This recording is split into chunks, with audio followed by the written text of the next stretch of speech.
Good morning, students. This is chapter number 6, electromagnetic induction, and lecture number is also 6, and today's topic is mutual induction. In a previous lecture, we have gone through the topic self-induction. In self-induction, there was a coil in which magnetic flux was changing with time, and due to change in magnetic flux linked with coil, an induced EMF produced in opposite direction to counterbalance or to oppose the change or cause. That was the self-induction. Now today is mutual induction. Mutual induction is the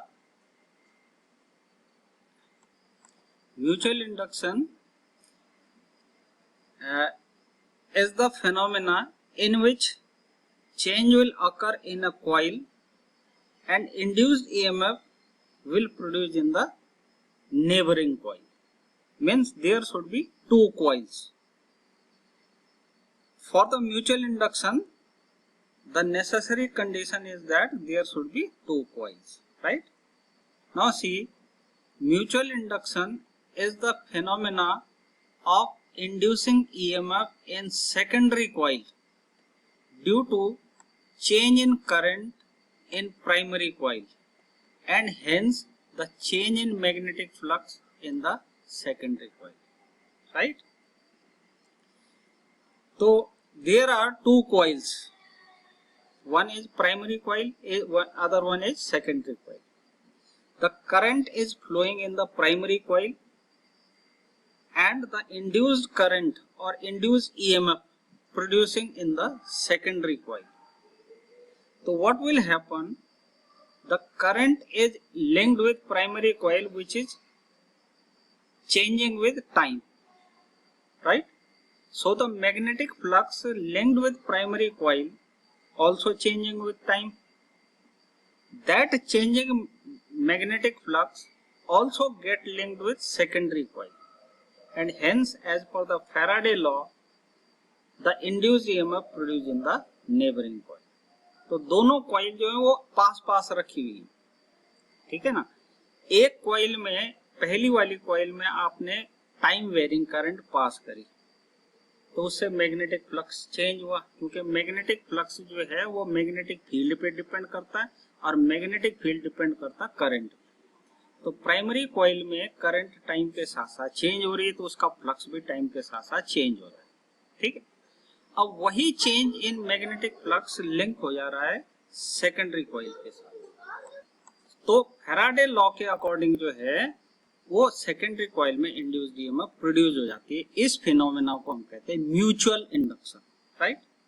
अब जैसे self induction था, self induction में एक ही coil थी, उसी में changes हो रहे थे फ्लक्स में, उसी में इंड्यूस्ड ईएमएफ आ रही थी। यहाँ दो कॉइल, तो यहाँ पे ये तो हो गया phenomena.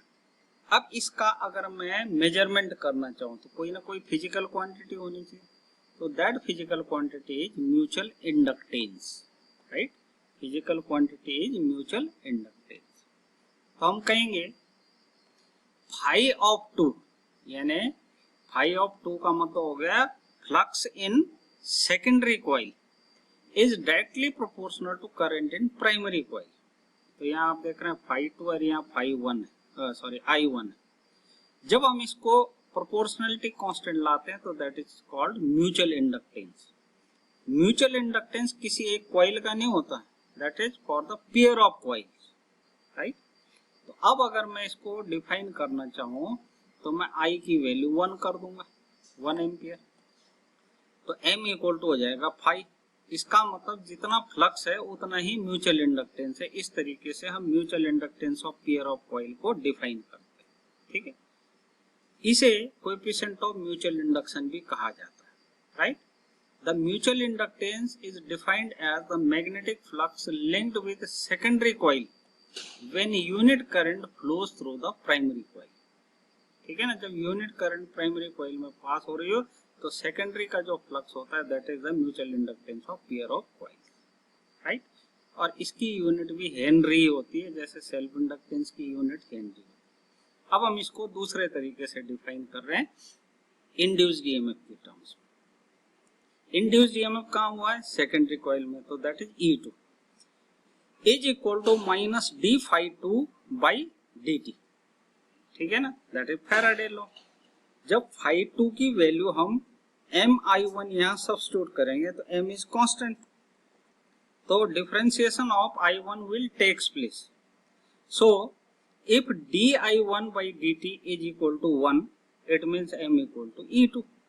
So we can define it as when time rate of change of current in primary coil is 1 ampere, then the mutual inductance will becomes equal to the induced EMF.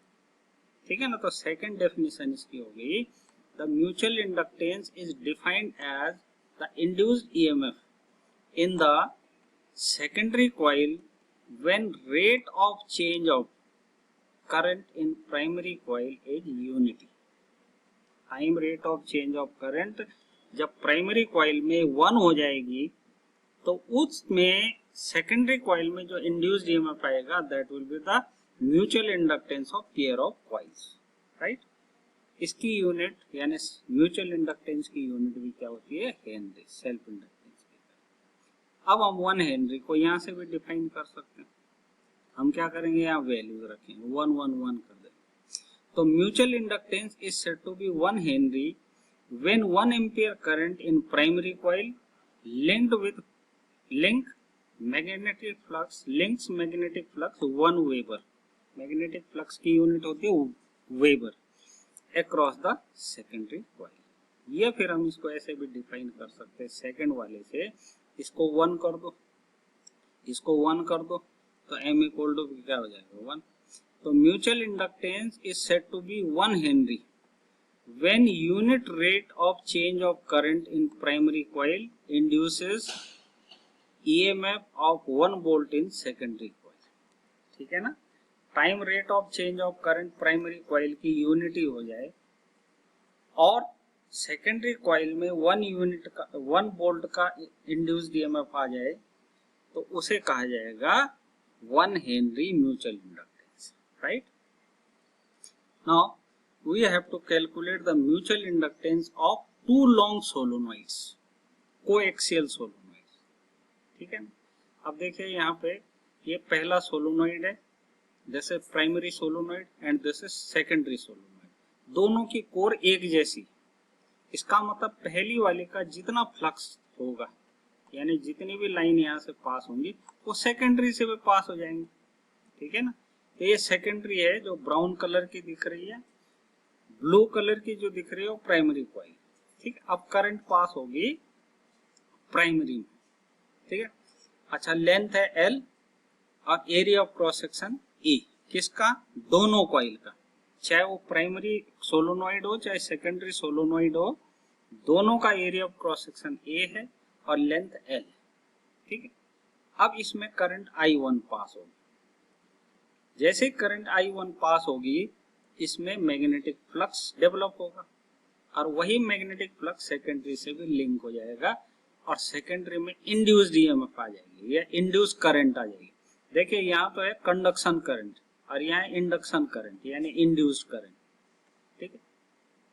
तो primary coil में current गई है I1 तो उसके centre पे magnetic field क्या आएगा? Mu naught N1 I1, क्योंकि B इक्वल टू होता है म्यू नॉट NI, ठीक है।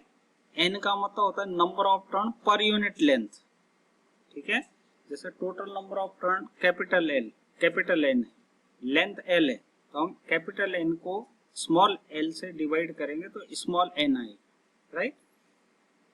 तो इसका जो फ्लक्स होगा सेकंड का, सेकेंडरी कॉइल, वो कितना हो जाएगा? B1 into area. Magnetic field किसका है? प्राइमरी का। एरिया दोनों का है और फ्लक्स किसका है? सेकंड का। तो एक टर्न का जो फ्लक्स होगा सेकेंडरी कॉइल का हो जाएगा B1 इंटू ए। अब हम यहाँ B1 की वैल्यू रख रहे हैं, तो कितना आएगा? Mu naught N1 I1 into A. अब यहाँ देखिए ये स्मॉल n1 है, इसे हम क्या लिख लेंगे, capital N1 divided by L, this is L, ये L, राइट। अब एक टर्न का निकल गया, अब हमें निकालना है सारी कॉइल का। तो total flux of the secondary solenoid is equal to, क्या करेंगे, नंबर ऑफ टर्न से मल्टीप्लाई कर देंगे, और उसका नंबर ऑफ टर्न कितने, N2। तो आपने क्या किया, ये जो आया था आपके पास, इसको मल्टीप्लाई कर दिया N2 से, ठीक है ना, क्योंकि सेकेंडरी सोलोनॉइड में यानी दूसरे नेबरिंग सोलोनॉइड में नंबर ऑफ टर्न N2, ठीक। अब हम इसे कंपेयर करेंगे हमारी डेफिनेशन से। ये फॉर्मूला किससे आया, डेफिनेशन से। phi2 is equal to mi1, phi2 equal to mi1 simply, ठीक। कंपेयर करेंगे तो आपके पास m की वैल्यू आ गई ये वाली, mu naught n1 n2 a divided by l, this is l, ठीक है। तो हम इसे लिख सकते हैं n1 बाई l का मतलब होता है स्मॉल n1, फिर capital N2 divided by L, उसका मतलब हो गया स्मॉल n2, इसका मतलब मुझे L से मल्टीप्लाई करना पड़ेगा भाई, जब नीचे में L स्क्वायर ले आया तो यहाँ L से मल्टीप्लाई करना पड़ेगा। तो हमारे पास म्यूचुअल इंडक्टेंस की वैल्यू आ जाती है mu naught N1 N2 A into L, this is L, right, this is L। तो this is the mutual inductance of pair of coil, right. For two long coaxial solenoids, the same length and cross-sectional area, the mutual inductance is same, leads the principle of reciprocity, right? Now additional information, कुछ इसके बारे में कुछ additional information दी गई है। सबसे पहले तो म्यूचुअल इंडक्टेंस की वैल्यू इतनी हो जाती है अगर सोलोनॉइड की कोर में कोई मटेरियल रखा हुआ। अब देखिए पहले तो कुछ नहीं था, एयर था या वैक्यूम था, तो म्यू नॉट था, लेकिन अब क्या हो जाएगा, mu naught into mu R, mu R का मतलब है रिलेटिव परमेबिलिटी। तो वैक्यूम की परमेबिलिटी को रिलेटिव परमेबिलिटी से मल्टीप्लाई करते हैं तो मीडियम की परमेबिलिटी आ जाती है, ठीक है। दूसरी बात, सोलोनॉइड का एरिया कितना होता है, पाई आर स्क्वायर, ठीक है, क्योंकि वो सर्कुलर है, ठीक। तो हम इसको ऐसे भी लिख सकते हैं म्यूचुअल इंडक्टेंस, ठीक है। तीसरी बात, mutual inductance depends on relative placement of solenoid. देखिए बेटा, जैसे आपके पास अभी जो सोलोनॉइड थी उनकी कोर एक जैसी थी, लेकिन अगर मान लिया कोर अलग अलग हो, मान लिया एक कॉइल ऐसी है, दूसरी यहाँ रखी है, अब कॉइल वही है ऐसी रखी है कॉइल, तो दोनों के बीच में कोई म्यूचुअल इंडक्टेंस नहीं होगा क्योंकि परपेंडिकुलर आ गए। अब इसकी जो लाइंस हैं वो इससे कभी लिंक होंगे ही नहीं, तो इसका ईएमएफ जीरो हो जाएगा, तो यहाँ पे म्यूचुअल इंडक्टेंस जीरो हो जाता है। इनकी कोर को बिल्कुल एक दूसरे के पास होना चाहिए ताकि सारी लाइंस जो है वो लिंक हो सके। और तीसरी बात यह है कि कोएफिशिएंट ऑफ कपलिंग, कपलिंग का मतलब होता है दो कॉइल्स का एक साथ जुड़ जाना, ठीक है। अगर एक का सेल्फ इंडक्टेंस L1 है, दूसरे का L2 है, तो म्यूचुअल इंडक्टेंस होगा K equal to M divided by root, जैसे रूट L1 L2, ये कोएफिशिएंट ऑफ कपलिंग है, ठीक है। Generally K is less than 1, कभी ऐसा नहीं होता कि 100% फ्लक्स सेकेंडरी कॉइल के साथ लिंक हो जाए। ऐसा होता है कुछ लाइनें फिर भी पास नहीं हो पाती, चाहे आप कैसी भी कोशिश कर लें। K equal to N, K equal to 1 तब होता है जब आइडियल सिचुएशन हो, सारा का सारा जो प्राइमरी कॉइल का फ्लक्स है वो सेकेंडरी के साथ लिंक हो जाए, तब जाके कपलिंग कोएफिशिएंट जो है वो 1 होता है, नहीं तो हमेशा लेस देन 1 होता है। और अगली बात कि अगर दो सोलोनॉइड L1 और L2 सेल्फ इंडक्टेंस की सीरीज में जुड़े हों तो रिजल्टेंट इंडक्टेंस हो जाता है L1 प्लस L2, जैसे रेजिस्टेंस में होता है, ठीक। और अगर पैरेलल में हो तो 1/L equal to 1/L1 plus 1/L2, जैसे रेजिस्टेंस में होता है। रेजिस्टेंस में क्या होता है, अगर सीरीज में रखें तो R equal to R1 plus R2, parallel में रखें 1/R equal to 1/R1 plus R1, ठीक है।